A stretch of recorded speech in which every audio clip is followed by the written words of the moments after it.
This is the strongest monk build of the season, and one of the strongest builds in the entire game. It has insane speed, screen-wide clearing.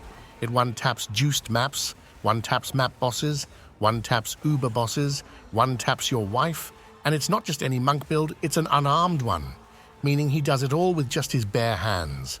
So lube up your buttholes, my friends, and let's get fisting.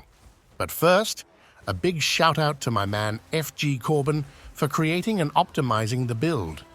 You'll find his socials and planner in the description so you can stay up to date if he makes any changes.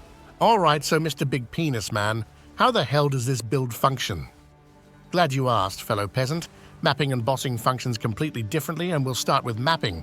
Here it's all about mobility, AoE, and nuking down everything around us. To solve this, we're using Shattering Palm, Ice Strike, and combine that with Triple Heralds. Shattering Palm is your dash, freeze, and AoE.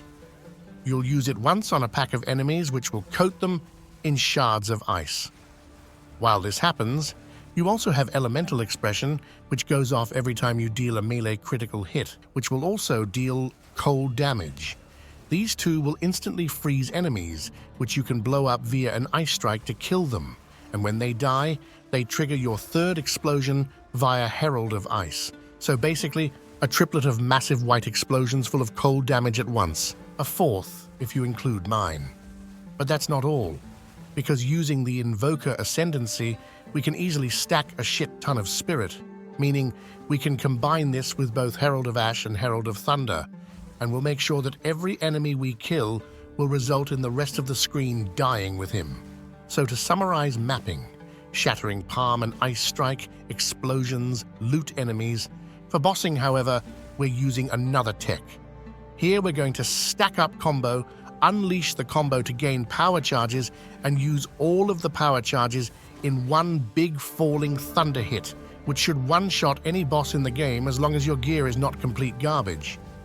You can also use this tech when mapping against elites, but then you'd only need a small amount of power charges to one-shot them, unlike bosses. Alright, and what the hell is combo even? Well, let's find out, shall we, by checking out the gems. Now this is what dreams are made of, and how we can easily one-shot shit. Culmination. Firstly, the skills that you socket this in will spend combo, and the ones that do not have it and have the strike tag, such as Ice Strike in our case, these will in turn generate combo. And when you spend combo, the skill deals 3% more damage per combo. So we'll make sure to socket it in our Falling Thunder for one-tapping bosses, but we'll also use it in our Hand of Chihuahua, or whatever the fuck it's called, because all the skills using Culmination have their own combo. And here we'll socket Aelith's Chimes, which when spending combo will generate power charges. Pretty great, huh? Damn right. Now let's check out the remaining gems. Elemental Expression will trigger an icy wave as long as you have more intelligence than dexterity. You'll then use Nova projectiles to have it clear around you. You'll also need Blind, making sure that all enemies are blinded, both for defense and for some other interactions later on. The remaining ones are not mandatory, but helpful. Efficiency for less cost, Freeze to make sure everything's freezed, and Fire Mastery for an additional skill rank. Ice Strike deals crazy good damage and will focus on increasing its damage as well. Slap on Elemental Armament, Rapid Attacks, Rage 3, Pinpoint Critical, and Crescendo for a large chunk of damage. And if you are crit capped without Pinpoint Critical, then you'd obviously skip it. But you definitely want that crit cap sorted for consistency. Next, we have Falling Thunder. Same here, all we want is damage, damage, and more damage in combination with Culmination for the combo generation. And if you don't have 6 Link yet, no worries, just skip a damage gem and you'll be fine. For Shattering Palm, it's, yes, you're correct, exactly the same. The difference here is that we want Magnified Area to increase our AoE, along with Cold Attunement to gain additional freeze, as this will ensure we proc our Herald of Ice. When it comes to the hand, we're not only using it to generate power charges, We also have Sniper's Mark. This will grant you 90% extra increased crit damage for the Falling Thunder Wombo combo. Alright, next up are the Heralds. Herald of Ice will come from our frozen enemies, which will easily trigger as we have a buttload of cold damage now. We want more AoE via Overreach, of course, for screen-wide clear. We combine that with Elemental Armament and Cold Attunement for big damage and Deadly Herald of even more damage. Now this is important though, so listen up. If your gear is garbage, then you're going to lack spirit for this build. Can we solve this somehow? Yes. Ditch Deadly Herald as it uses up spirit. If that's not enough, then you ditch one of the other heralds. Next, we have Herald of Thunder.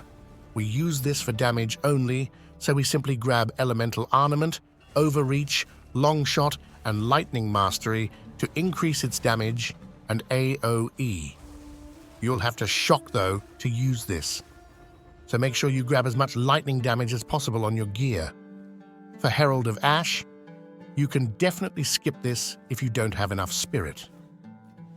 It's nice to have, though, partially due to its extra clear, but perhaps mainly for it being cool as hell. What can I say? I like a good explosion. Finally, our defenses.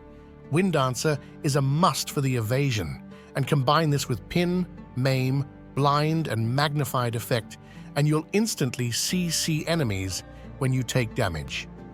We then combine this with Ghost Dance, allowing us to gain Energy Shield every time we get hit as well, where the amount is based on our evasion, meaning the more evasion we have, the more Energy Shield we generate. And finally, Mantra of Destruction. This is a decent damage increase that you can use before you press Falling Thunder, but you'll have to use an unset ring for one additional skill slot if you want to use it, and some additional brain power, so we'll skip that for now. Instead, let's see what's going on in the gearing section. Fortunate for us, this build is incredibly easy to gear for. No rare uniques, and hell, not even a weapon, because we're using Hollow Palm. Here, you need to focus on a few things. First, you need to get yourself resistance capped, or as close to by spreading out your resistances on all of your armor and rings. Basically, grabbing it everywhere. On top of that, for the helmet, you must get one with a buttload of Energy Shield, as you'll gain additional evasion from this as well. For the chest, on the other hand, you want as much evasion and Energy Shield as possible, as you'll double its evasion, and these will also generate spirit via the ascendancy. On the amulet, melee ranks and crit chance are of high value damage-wise, along with Anointing Storm Charged. But other than that, you need to start grabbing some attributes as to make sure you're able to use all of your gems and gear. For the rings, as much flat damage as possible. Preferably lightning damage and something else, as you'll need it to shock enemies along with triggering Herald of Thunder. You can also get this on your gloves, but one thing you absolutely must get is Mana Leech here, because this is how we sustain our mana. We don't deal much physical damage, but we can turn this into elemental damage instead via the passive tree, making sure we're always topped off on mana. And finally, the rest of your stats should be invested in max life, and of course, movement speed on your sneakers. In case you're still missing resistances after you're done, then simply slot in some resistance gems or soul cores. Otherwise, evasion and Energy Shield gems is the way to go. When it comes to the charms, the high-value ones are stun immunity and freeze immunity. For the final one, however, it's up to you. Gaining Onslaught is fantastic if you need extra damage, for example. Hey, will you look at that? Done with the gear. And just in time, Seeing as its passive time, and you know it, baby. And starting us off, we have the Ascendancy. Seeing as this is an endgame build, you should at least have 6 of your Ascendancy points. And if not, then go get them, you lazy fuck. Either way, you need to prioritize Lead Me Through Grace, as this is how we generate all of our spirit. A decent chest with high evasion should be enough to sort out your spirit, otherwise just grab a roll somewhere. Your other prio is Sunder My Enemies, allowing you to completely ignore enemy resistances, and of course scatter them to the winds, as this is how you gain elemental expression. And mind you, you need to crit for it to work, so we will be grabbing every crit node in the tree. And finally, I Am the Thunder for some additional lightning damage as your last priority. In the skill tree, we start off by grabbing as many crit and hybrid evasion and energy shield nodes as possible, because we'd rather not die. The same goes for the next clusters: damage, crit, and defense. Next, we're going to start grabbing additional power charges. This is insanely important for our Wombo combo, because each power charge you consume with your Falling Thunder increases its damage by a whopping 50% damage, and that's not counting the additional projectiles it spawns on top of that. After that, it's time to head off to Narnia and grab one of our most important nodes, Hollow Palm. This synergizes nicely with our evasion and energy stacking, as we gain both increased attack speed and crit chance from this, along with a buttload of physical attack damage per skill rank. We'll also blind constantly, granting us a lovely damage cluster here, along with some additional damage and a massive crit cluster up here. We then continue onwards and grab Spectral Ward, granting energy shield from your chest evasion, and 2 additional power charges here. Next we go down here to grab this cluster. This one grants you 50% additional combo generation, allowing you to quickly burst down bosses. You also find your second most important node down here, Walker of the Wilds. This is how we generate mana. That is, by grabbing Mana Leech on our gloves and transforming it to utilize elemental damage rather than physical damage. And then, of course, a buttload of crit here, and some lovely evasion nodes right here, where we're also getting our main bulk of deflection, along with doubling our body armor evasion from Bestial Skin. Finally, for our last clusters, we have Subterfuge Mask, granting evasion from Energy Shield on our helmet, along with some damage and evasion. Now this is a 90+ passive tree, meaning if you suck, you won't have anywhere near as many points. So what do you do then? Easy. Ditch the lowest damage node passives or evasion clusters and grab them when you can. And finally, for the jewels, go for the RMT epic ones if you have the bank to afford them. But most of you don't, so prioritize crit chance and crit damage, then fill out with any remaining useful stats. And with that, it's time to get good and learn how to play the build. For mapping, you already know what's up. You press your Shattering Palm, follow it up with an Ice Strike, and everything should be dead instantly. Otherwise, just keep hitting them with your Ice Strikes. Follow that up with another Shattering Palm to the next pack, and repeat. If you ever stumble across an annoying elite, then you can spend your hard-earned combo by hitting him with a Mark of Chihuahua and nuking it down with a Falling Thunder. More importantly, and perhaps more difficult, is bossing, even though it's going to be easy peasy for you in just a second.